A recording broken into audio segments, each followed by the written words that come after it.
ముందుగా hit TV ప్రేక్షకులందరికీ కూడా స్వాగతం. మరి 2025వ సంవత్సరంలో మే నెల రాశి ఫలాలు ఎలా ఉండబోతున్నాయి, ద్వాదశ రాశుల వాళ్ళకు కూడా అని తెలుసుకోవడానికి మన హిట్ టీవీ స్టూడియోలో ఇప్పుడు మన ముందున్నారు ఐకాన్ ఆస్ట్రాలజర్ గట్టుపల్లి సురేష్ బాబు గారు. మరి అడిగి తెలుసుకునే ప్రయత్నం చేద్దామా? నమస్తే సార్. జై శ్రీమన్నారాయణ. తదుపరి రాశి మకర రాశి. మరి మకర రాశి వాళ్ళకి ఎలా ఉండబోతుందంటారు గురువు? మకర రాశి వారికి గత కొంతకాలంగా మనం చూసినట్టయితే కనుక మొన్న మార్చి మాసం వరకు కూడా శని భగవాన్ యొక్క అశుభ దృష్టి, ఆ తర్వాత శుక్ర భగవాన్ యొక్క కలత్ర దోషం, ఆ తర్వాత వీరికి మాసానికి వీరికి ఏదో దోషం పోతుంది, ఏదో దోషం వస్తుంది మకర రాశి వారికి. కానీ ఇప్పుడైతే వీరికి కలత్ర దోషం ఉంది. ఈ కలత్ర దోషం కూడా పోయి రాహుకేతు దోషం అనేది వస్తుంది మే మాసంలో వీరికి. మే 15వ తారీఖు నుంచి వీరికి రాహుకేతు దోషం వస్తుంది. ప్రతి ఒక్కరు కూడా మకర రాశిలో పుట్టినటువంటి వారు ఎవరైనా సరే వారి యొక్క దశలు ఎలా ఉన్నా, వారి యొక్క దశాంతర ఎలా ఉన్నా కూడా, స్థితిగతులు ఎలా ఉన్నా, వారి గోచారంలో ఎవరు ఏ స్థానంలో ఉన్నప్పటికీ కూడా రాహుకేతు పూజ చేయించుకోవడం వల్ల వీరికి ఖచ్చితంగా ఆ కోపం అనేది తగ్గుతుంది, విచారణ అనేది తగ్గుతుంది, వెసులుబాటు అయితే ఖచ్చితంగా ఉంటుంది. కోపాలు రావడం, ఆస్తి లాస్ అవ్వటము, వ్యాపారం చేస్తే నష్టపోవటము, ఎందులోకి వెళ్ళినా కూడా వెసులుబాటు లేకపోవటము, జాబులు సరిగా లేకపోవటము, ఇప్పటివరకు విదేశాన్ని ఎన్నిసార్లు ప్రయత్నం చేసి వెళ్ళలేకపోవటము, ఇవన్నీ కూడా జరుగుతూ ఉన్నాయి. ఇందులో వీరికి పూర్వీక శాపం కూడా కనిపిస్తూ ఉంది. అలానే వీరికి గ్రహాలు ఇచ్చే దోషాలు ఏంటంటే రాహుకేతు దోషం కనిపిస్తుంది. కాబట్టి వీరు ఏదైనా సరే 9 రకాల నవధాన్యాలు ఏవైతే ఉన్నాయో ఈ 9 రకాల నవధాన్యాలు నవగ్రహాల మీద ఉంచడం, ఉలవలు, మినుములు, పెసలు, నల్ల నువ్వులు, ఇలాగా 9 రకాల బియ్యము, ఇలాగా 9 రకాలుగా నవధాన్యాలని తీసుకెళ్లి నవగ్రహాల మీద 100 గ్రాములు పెట్టాలి. లేదంటే కనుక దగ్గరలో ఎక్కడైనా గురువు గారు కానీ ఎక్కడైనా పంతులు గారు కానీ ఉంటే కనుక వారికి దానం ఇవ్వాలి.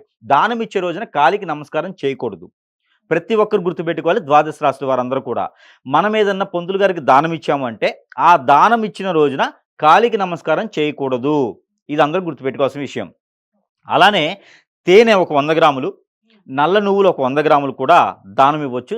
ఆ వాటితో పాటున ఇవ్వడం ద్వారా వీరికి రాహువు కేతువుకు ఉన్నటువంటి దోషం ఏదైతే ఉందో అవి తొలగిపోయేలా ఉంటుంది. అలానే వీరికి మేకలు కానీ, గొర్రెలు కానీ, లేకపోతే కనుక ఈ కోళ్ళు కానీ, భూదానం గోదానం అంటారు కదా, అలాగా వీరు భూదానం కానీ, గోదానం కానీ, వస్త్రదానం కానీ చేయాలి. చేయడం ద్వారా వీరికి రాహుకేతు దోషం పోతుంది. ఆ రాహుకేతు దోషం ఉందనుకోండి, బాడీ మీద మచ్చలు రావటం, స్కిన్ ఎలర్జీస్ రావటము, హెయిర్ ఫాల్ అవటము, నా హెయిర్ ఫాల్ జీన్స్ రాహుకేతు దోషం కాదు. అయితే ఈ మకర రాశి వారికి ఖచ్చితంగా రాహుకేతు దోషం పోవాలంటే కనుక పెళ్ళిళ్ళు కూడా అయ్యి తగాదాలు అవుతున్నాయి, భార్యాభర్తల మధ్యన పడట్లేదు, పిల్లలు పుట్టలేదు అంటే కూడా అవి కూడా రాహుకేతు దోషం ఉంటుందన్నమాట.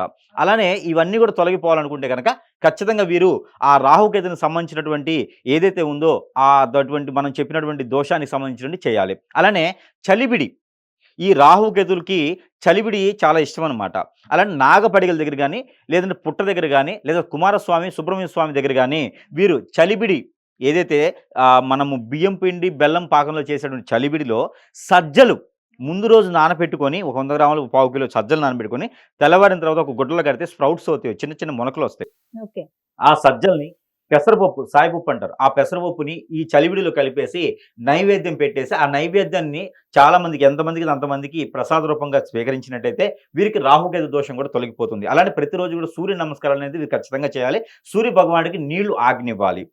ఈ మాసం మొత్తం కూడా ఇలా చేయడం ద్వారా మకర రాశి వారికి ఖచ్చితంగా అదృష్టం అనేది వస్తుంది. అలానే ప్రతి మాసంలో కూడా మనం పాలన రూపంగా ఇచ్చేటువంటి నెంబర్ మకర రాశి వారి గ్రహాల అనుకూలతగా ఉండేందుకు నెంబర్ కూడా ఇవ్వడం జరుగుతుంది. ఆ ప్రకారంగా మకర రాశి వారు ప్రతిరోజు పారాయణ రూపంగా చేసుకోవాల్సిన నెంబర్ 3629 369 3629 369. ఈ నెంబర్ని 225 సార్లు పాలన రూపంగా చేసినట్టయితే కనుక వీరికి ఉన్నటువంటి గ్రహరీత్యా దోషాలని కూడా తొలగిపోయేదానికి ఎక్కువ ఆస్కారం ఉంటుంది. వీరు పిస్తా పప్పు కానీ, అంజీర్ పప్పు కానీ, లేదా కిస్మిస్ కానీ, ఈ మూటిలోనే ఏదైనా సరే ఒక 3 వస్తువులు అంటే 3 సీడ్లు చేతిలో పెట్టుకొని పాలన రూపంగా చేసేసి అవి వీరు భుజించినట్టయితే కనుక ఖచ్చితంగా వీరికి మంచి ప్రతిఫలం అనేది వస్తుంది. కాబట్టి ఈ మే మాసంలో వీరు కూడా అదృష్టవంతులేదానికి ఆస్కారం ఎక్కువ కనిపిస్తుంది. థ్యాంక్ యూ సో మచ్ గురువు గారు.